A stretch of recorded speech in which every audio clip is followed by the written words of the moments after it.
Hello guys, welcome back to my tutorial. Again, this is Kuya Razel. So today guys, ituturo ko sa inyo kung paano tayo mag-transfer ng money mula sa Wise papuntang GCash. Okay?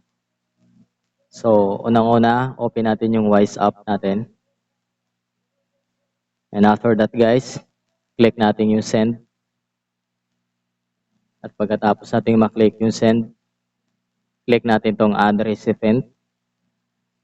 Ayan, tapos click lang natin tong Philippine Peso.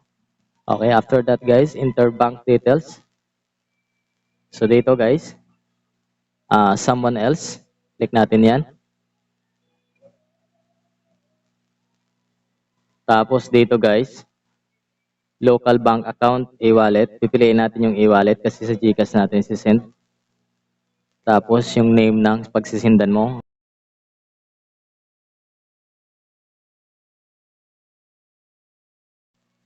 At dito guys, i-click natin yung e-wallet provider. Ito ay yung GCash. Hanapin natin yung GCash. Ayan. At yung number ng GCash na pagsisindan. Okay. Tapos, ito. Tala natin yung location, Cebu. At confirm lang natin. Okay.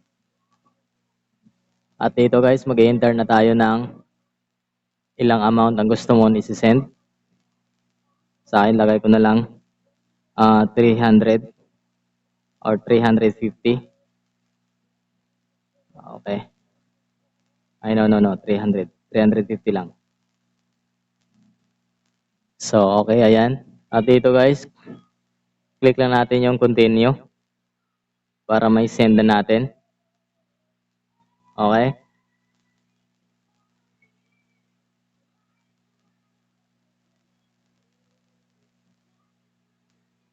Alright. Tapos dito guys, maghihingi siya ng reason bakit ka nagsisend ng pera sa GCash. Ano lang dito guys, lalagay ko lang other. At click mo lang yung submit. Okay.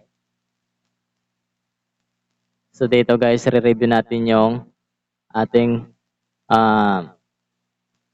pagsinda ng money. Yung GCash number niya. Okay. Tapos confirm mo lang.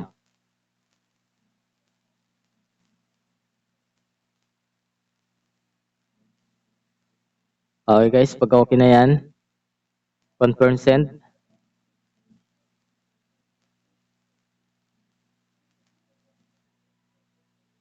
So ayan guys, talagang nasisend yung pera natin papuntang GCash.